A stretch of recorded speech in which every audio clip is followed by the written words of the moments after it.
냉정하게 판단하셔야 됩니다, 여러분. 이성을 가지시고 이게 언제까지 오르겠습니까? 한없이 뒤에서 사줄 사람이 없으면 끝이죠.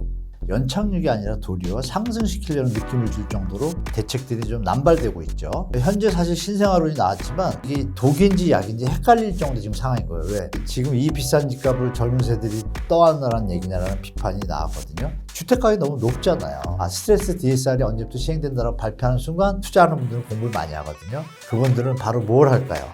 하겠죠. 이런 게 연결됩니다. 이렇게 좀 시장을 예측하시면 좋을 것 같습니다. 정부가 2024년도 부동산 가격 방어를 위해서 이제 여러 가지 정책을 내놓고 있는데 신생아 특례론으로 인한 효과가 좀 있을까요? 네, 무조건 있죠. 근데 이제 질문 말씀 중에 방어를 위해서라는 표현이 참 씁쓸한데요. 투자를 하시거나 갭 투자를 하신 분들 입장에서는 제가 얘기가 달갑게 들리지 않을 수 있겠지만 냉정하게 판단하셔야 됩니다, 여러분. 이성을 가지시고 여러분들이 생각하셔도 예측 가능한 비합리적 행동을 하지 않았습니까? 이게 언제까지 오르겠습니까? 한없이 뒤에서 사줄 사람이 없으면 끝이죠. 그런 지점에 왔다고 말씀드리고 정부의 정책은 왜 나온지도 이제 말씀드리면 제 생각입니다. 뭐냐면 급격한 어떤 주택가격의 하락은 대한민국이 지금 자산의 70% 이상이 부동산에 올인되어 있기 때문에 다른 해외 선진국들과 달리 부동산의 충격이 국가 경제에 미치는 충격이 좀 큽니다. 그렇기 때문에 정부 입장에서는 최대한 연착륙이 목적인 거예요. 그런데 이제 하는 형태는 여러분들이 오해할 수도 있지만 연착륙을 목적으로 하고 있습니다. 다만 그 사이사이에 간헐적인 어떤 다른 팩트들이 들어가지고 연착륙이 아니라 도리어 상승시키려는 느낌을 줄 정도로 대책들이 좀 남발되고 있죠. 특히 전세 사기 피해자들을 지원하는 정책과 건설사를 지원하는 정책의 어떤 형평성은 아주 어긋나요. 그래서 국민들이 자꾸 현 정부의 정책에 대해서 잘하긴 잘하는데 뭔가 이상하다고 느낄 겁니다. 그런 부분은 이제 미리 인지하시고 신생아 대출은 명분은 좋습니다. 상당히 좋은데 이 반면에 4050 세대들한테 차별적 어떤 모습을 보여가지고 이것도 조금 제가 볼 때는 좀 조정이 필요하지만 현재 시점에서 말씀드리면 신생아 대출론이 26조 6천억입니다. 예산이. 국회를 어떻게 통과하는지 정확히 모르겠는데요. 통과했다고 가정하면 작년에 말씀드린 특례보금자리론하고 이걸 계산해 보면요. 50조면은 대출 한도가 5억이거든요. 5억이면 50조면 몇 개? 10만 가구입니다. 10만 가구 계산이 나오잖아요. 근데 그거를 5억을 다 안 쓰고 2억 받는 분도 있고 3억 받는 분도 있고 그렇잖아요. 한 15만 호에서 좀 정리가 됩니다. 그 와중에 15만 호가 매입이냐? 그게 아닙니다. 전세 대출도 있었고 특례에는 대환 대출도 있었어요. 그 부분을 빼면 한 25조, 26조가 그 돈에 쓰였죠. 그게 이제 8, 9개월 갔잖아요. 그럼 얘도 만약에 전세 대출이나 대환 대출이 없다라고 가정을 하면 대환 대출은 당연히 없겠죠. 신생아인데. 근데 세부안이 1월 말에 나옵니다. 세부안의 내용에 따라 움직이겠지만 일단 전세 대출과 매입 대출, 구매 대출만 두 가지만 있다고 가정을 할게요. 그런데 여기 조건이 하나 붙었습니다. 뭐가 붙었냐면 이 신생아론을 위해 가지고 공공분양 물량 3만 호, 또 공공임대 3만 호, 민간 분양 1만 호를 신생아 특별 공급으로 또 만들었잖아요. 그러면 이 26조 6천억에서 일부의 돈은 아까 말씀드린 10만 가구분인데 5만 가구분인데 2억 3억씩 판다면 한 7만 가구 되겠죠? 7만 가구분에서 잘 판단하셔야 될 게 공공분양, 공공임대에 투입이 되잖아요.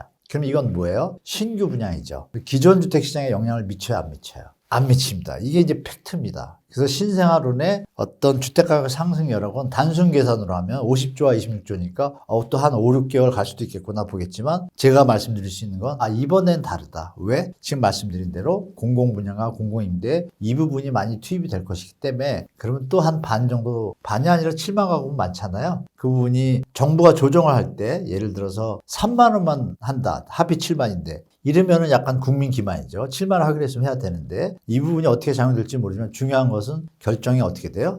그러면 특례보금자리는 작년에 50조의 효과가 아니라 이번에는 그거보다 반은 안 되고 30-40% 선에서 머물 것 같다라는 좀 예측이 가능하겠죠, 여러분? 저 혼자 많이 이제 계산을 해보니까 한 30% 40% 그렇다면 4, 5개월 가겠구나. 이렇게 판단하는 게 이제 저의 예측입니다. 분명히 영향은 있습니다. 그 부분은. 근데 그 뒤를 좀 생각하셔야죠, 여러분. 그 뒤면 그러면 여름이고, 그 다음에 가을인데, 말씀드렸던 아까 PF 문제 있잖아요. 이거하고 좀 연결되니까 시장을 너무 만만하게 보시면 안 된다라고 말씀드리고, 그 리스크까지 다 정리가 되고 났을 때 시장의 가격의 모습이 이제 균형 가격을 찾아가는 과정이 본격적으로 시작되지 않을까 이렇게 예측하고 있습니다. 그럼 2024년도 연말 정도의 가격이 그때까지는 계속 관심을 가지고 있나요? 맞습니다. 그래서 이제 추가적으로 말씀드리면 집이 급하게 필요하신 분들은 아마 6월 정도 그리고 공공분양에 좀 신경 쓰시면 좋고요. 공공분양이 총선이 있기 때문에 여러분 지금 여러분 아시면 전 정부에서 주택 모자르다고 해서 공공택지를 많이 구비해 놨잖아요. 거의 127만 원입니다. 어마어마한 물량입니다. 그 물량 중에 100만 원을 이번 정부에서 공급하겠다고 했고 그럼 벌써 2년 만이 지났으니까 지금 얼마 안 했거든요. 말만 하고. 그러면 더 안 하면 안 되는데 총선이 있잖아요. 그러면 여러분이 예측하실 게 이번에도 안 하면 정말 이상한 거고요. 이번 정부는 많은 물량을 1, 2, 3월, 4월에 할 가능성이 높겠다고 예측이 가능하죠. 그래야 캐스팅 보드인 젊은 친구와 신혼분들한테 긍정적인 정책 방향에 대해서 또 집권당의 모습을 유지할 수 있고 이런 부분을 계산해 보시면 제가 볼 때는 봄에서 여름 사이에는 공공분양에 이제 적극적으로 무주택자분들 접근하시고 또 갭투자하신 분들은 이 어떤 대체 수요가 생겼기 때문에 만약에 정부가 많이 물량을 내놓으면 이게 투트랙인 거예요. 신생아는 던졌지만 공급을 늘린다? 시장의 연착륙을 바라는 거죠. 상승이 아니라는 얘기입니다. 제가 볼 때. 그래서 정부의 깊은 고민도 들어있다는 거 판단하시고 그게 지나고 나면 어떻게 될까요?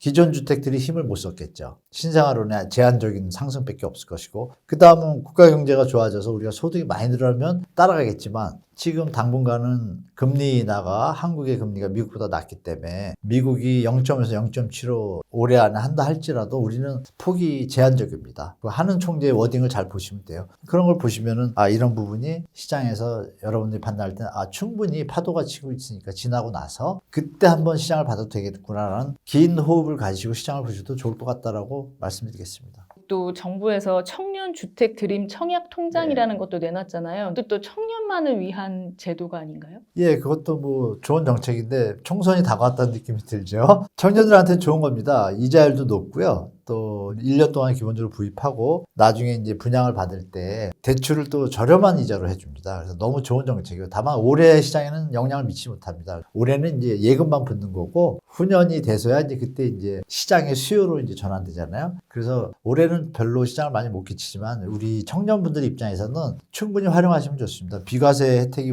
있어가지고 더하면 한 5% 이상의 이자율이 나옵니다. 그러니까 기본적으로 은행 아무데나 두는 것보다 100번 나니까요. 두신 상태에서 만약에 본인이 또 나중에 주택을 분양받을 때 저리 대출을 또 해주는 정책 방향이 되기 때문에 여러분들한테 도움이 많이 될 겁니다. 물론 4050도 그런 것을 좀 인구 비율로 좀 했으면 좋겠는데 그 부분은 좀 아쉽습니다. 예. 아까 제가 처음에 그 집값 방어라는 표현을 썼습니다만 청년층들한테 집값을 방어하게 하는 거 아니냐 그런 의견도 있는데 그건 어떻게 보세요? 네, 정확하신 의견입니다. 우리 시청자분들이나 소비자분들, 우리 시민들이 이제 아주 스마트해지셨습니다. 왜냐하면 50년 주담대 나왔을 때 사회 여론이 그렇게 급격하게 나빠질 거라고 정부는 예측을 못했어요. 지금 이 비싼 집값을 젊은 세들이 떠안으라는 얘기냐라는 비판이 나왔거든요. 현재 사실 신생아론이 나왔지만 신생아론에 해당되는 무주택자분도 고민일 거예요. 이게 나오는데 이게 독인지 약인지 헷갈릴 정도 지금 상황인 거예요. 왜? 주택가격이 너무 높잖아요. 그럼 정부 할 일은 뭔가요? 주택가격을 낮춰서 저렴하게 사는 게 더 낫죠. 이자 적게 안 줘도 되고 편하게, 그죠? 그런 부분이 약간 미스매치가 나서 정부의 진정성에 대해서 좀 의문을 갖는 분도 많이 계실 거예요. 이왕이면 정부가 두 가지를 같이 썼더라면 너무 좋았겠죠. 주택가격을 안정화시키면서 더 낮은 가격에 좋은 대책이 갈 수 있게 하겠습니다. 근데 지금 던진 걸 보면 약간 1년으로 둬버렸잖아요. 기간을. 그럼 현재 비싼 집값을 사라는 얘기잖아요.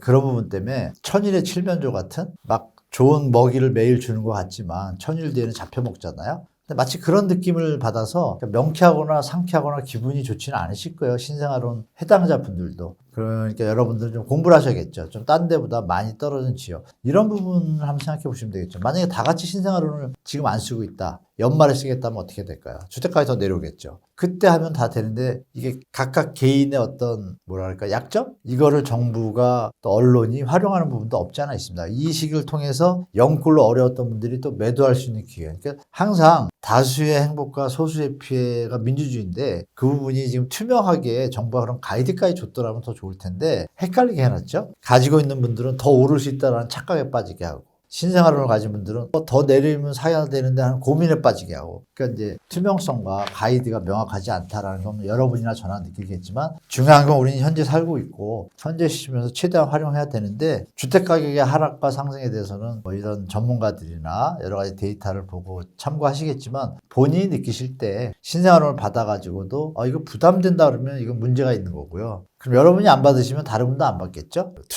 투기자들이 신생아론을 받을 수는 없잖아요. 이런 분을 잘 현명하게 생각하시면 대중의 심리를 여러분들이 스스로 느낄 때 매수 심리라든지 뉴스를 좀 보시면서 신생아론을 받더라도 여러분들이 이게 떠받치기 위해서 나한테 매기는 거구나 이렇게 생각하시면 기다릴 수 있는 용기도 필요하죠. 이거 다 같이 만약에 용기를 내가지고 기다리면 어떻게 될까요? 근데 그게 쉽지는 않죠. 자본주의 시대에서. 그래서 항상 시장을 주시하시면서 대처하시는 게 좀 좋을 것 같습니다. 그리고 또 2024년부터 그 전 금융권의 대출 상품에 대한 스트레스 DSR 제도 이거를 도입한다고 했는데, 그러니까 이는 대출이 이렇게 죄어지는 거니까 하락을 가져올 것으로 보고, 또 한편에서는 미국의 금리 인하 전망을 계속 또 말씀하시는 분들이 많으세요. 그래서 그렇게 된다 그러면 부동산 가격이 또 약간 올라갈 가능성이 있지 않냐 이렇게 얘기해서 지금 또 약간의 찬반도 있는 것 같은데, 교수님은 어떤 의견? 지금 대한민국의 현재에 대한 시점에 대해서 스트레스 DSR이 왜 갑자기 나왔나 하시는 분도 계실 거예요. 선진국은 다 하고 있었습니다. 하고 있었고, 이 얘기를 다 다른 데서 말씀드렸는데요. 작년 4월에요.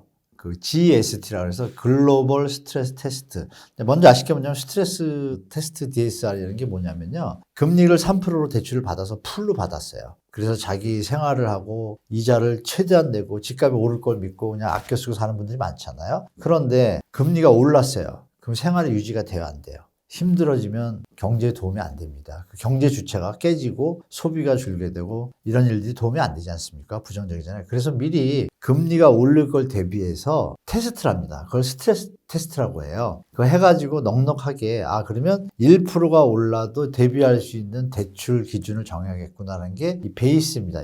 이걸 활용해가지고 전 선진국을 하고 있어요. 하고 있기 때문에 GST라서 글로벌 스트레스 테스트 하는 게 그 바젤, BIS 국제결제은행의 바젤 3 뭐 협약 외에도 또 위원회가 하나 있어요. 스트레스 DSR을 체크하는 전 세계 선진국에 대해서 그 모임이 있었어요. 4월 달에 있었는데 거기 하는 총재하고 이복헌 금감원장이 갔습니다. 가가지고 회의에 참석을 한 뒤에 그거는 이제 협약을 맺어야만 국제결제은행이 모니터링을 해줘요. 그럼 모니터링 하려면 뭐예요, 여러분? 우리나라의 현재 속사를 다 보여야 되는 거예요. 대출의 상황, 뭐 이자 연체율의 상황 이런 데이터를 다 줘야 이 모니터링이 되겠죠? 그리고 국제결제은행은 뭐 아시는 바와 같이 우리나라보다 훨씬 앞선 금융 어떤 자본 적정성이라든지 이런 운영안이 잘 돼 있잖아요. 근데 그때 가입을 했습니다. 사인을 하고 왔어요. 4월 달에. 하고 와서 기억나시겠지만 10월 달에 BIS 국제결제은행 사무총장이 왔어요. 대한민국에 와가지고 뉴스에 많이 안 나왔는데요. 저는 이제 유심히 봤죠. 왔는데 기자간담회를 합니다. 한국은행에서 하는데 내용이 뭐냐면 한국이 구조조정을 잘하고 잘 이 상태에서 유지하면 큰 문제가 없겠다. 그리고 뒷말이 뭐냐면 근데 집값을 낮춰라. if예요. 집값을 낮췄을 때 얘기예요. 안 낮추면 위험한 거예요. 그래서 그 얘기를 10월 달에 갔죠? 그리고 기억을 더듬으시면 여러분 11월에 발표를 합니다. 한국도 스트레스 DSR을 하겠다라고 갑자기 발표가 나요. 그냥 나온 게 아니라 이런 과정이 있었어요. 그 얘기 뭐죠? BIS 사무총장이 가지고 왔을 때 이거 위험하다고 판단되니까 이걸 적용해서 미리 대비하라는 얘기를 했겠죠. 그쵸? 자료를 가져왔을 거고. 그러니까 보니까 이제 발표를 했겠죠? 발표를 하니까 했는데 막상 그걸 하려고 보니까 시장이 전세 대출 DSR까지 하면 전세 가격이 이제 못 오르겠죠. 그게 뭐냐면 1%에서 3%의 스트레스 가중금리가 있어요. 그러면 너무 안 좋으면 3%를 투입할 수도 있죠. 그러면 내가 대출을 받을 때 은행에서 금리가 3%라고 돼 있어요. 그럼 대출 받을 금액이 만약에 계산해 보니까 5억을 받을 수 있어요. 근데 이거를 스트레스 DSR 가중금리를 3%를 넣으면 어떻게 돼요? 6%가 되죠. 그럼 5억이 2억 5천으로 줄어요. 그죠? 2배가 되니까 이자가. 그러면 대출 액수가 적어진다는 얘기잖아요.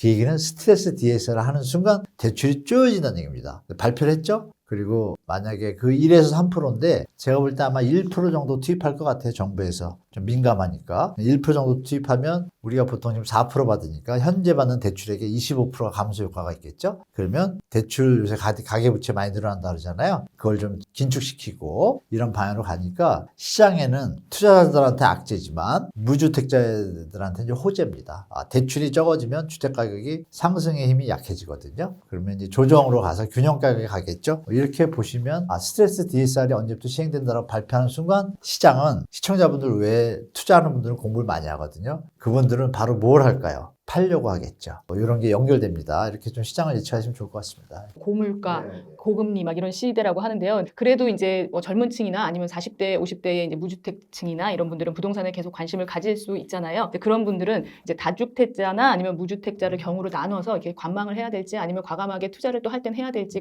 생각을 한번 해봐 주시면 좋을 것 같아요. 무주택자분들이 계시고 1주택자분들이 계시고 일시적 2주택자분들이 계시고 다주택자 3주택 이상자가 계신데요. 무주택자분들은 아까도 말씀 올렸지만 일단 공공분양이 좀 많이 나올 것 같으니까 거기에 적극적으로 대처하시고, 그리고 이제 기존 분양, 민간 분양들이 나오잖아요. 주택 분양가가 좀 많이 높아졌고, 실제로 여러분 아시지만 작년에 뭐 30대 1, 50대 1 청약형률이 좋았던 현장들이 다 미분양이 났잖아요. 물론 뭐 뒤늦게 줍줍해서 마무리됐다고 하지만 그분은 투기 수요, 투자 수요잖아요. 이런 걸 감안해 보시면 실수요자들이 부담하기에는 높은 분양가인 거예요, 민간은. 그러면 다음에 분양하는 현장들은 좀 조심하겠죠. 어떻게 나올지 모르겠지만 정부가 분양가 상한제를 풀어놨으니까 하고 싶은 데까지 하겠지만 미분양이 한번 나면 좀 고생하거든요. 뭐 비용도 많이 들고. 그래서 조정이 될지 안 될지 모르겠습니다. 무주택자 입장에서는 그러니까 민간 분양에 대해서는 심사숙고해서 기존 주택의 시세 있지 않습니까? 그것과 똑같다 그러면 근데 그 기존 시세가 적정 가격이냐도 문제죠. 이게 내려갈 것 같으면 현재 분양가가 높다라면 갭이 더 벌어지잖아요. 2011년도 예를 말씀드릴게요. 2011년도에 2009년도에 활성화 대책을 써가지고 분양이 또 잘 됐어요. 작년처럼. 2011년, 12년에 입주를 할 거 아니에요. 서울은 한 30에서 35%, 또 수도권은 한 40에서 50%가 다 마이너스 피었습니다. 그러니까 실수요자들이 부담하기에 버거운 가격인데 그때보다 지금 더 버겁거든요. 그러니까 제가 예측하는 하나의 시나리오는 2년 뒤에 의외의 상황이 벌어질 수 있다라는 거 한 말씀드리고, 무주택자분들은 공공분양 접근하시고 민간분양 좀 기다리시다 접근하시고, 물론 너무 꼭 살고 싶고 이러시면 자기 소득 대비 35% 이상 소득이 1,000만 원이라고 가정할게요. 그러면 이자를 갖다가 350만 원만 내고 대출 원리금 상환이 들어가야지. 지금 계산을 해보면 최저생계비하고 현재 주택가격 계산을 해보니까 제가 서울에서 무리하게 들어갈 분들 외에는 정상적으로 들어가기가 힘든 지금 가격이에요. 그래서 민간 분양은 좀 조심하시고, 일시적 2주택자분들은 아까도 일부에서가 제가 말씀드렸지만 본인의 현재 주택가격과 시장상에서 높은 주택가격 상급지 갈아타고 싶은 곳에 대한 열망이 있으실 텐데 그 열망에 대해서 계산을 잘 하셔야 돼요. 무조건 가시면 안 되고 현재 내 주택이 지금 팔릴 수 있는 가격을 공인중개사에 확실히 확인해 보시고 내일이라도 팔릴 수 있는 가격 데드라인을 정해놓고 이쪽은 고르시면 되겠죠. 고르시는 고시기에 타임 맞춰서 하는데 현재 만약에 이쪽 가격이 회복을 많이 했다,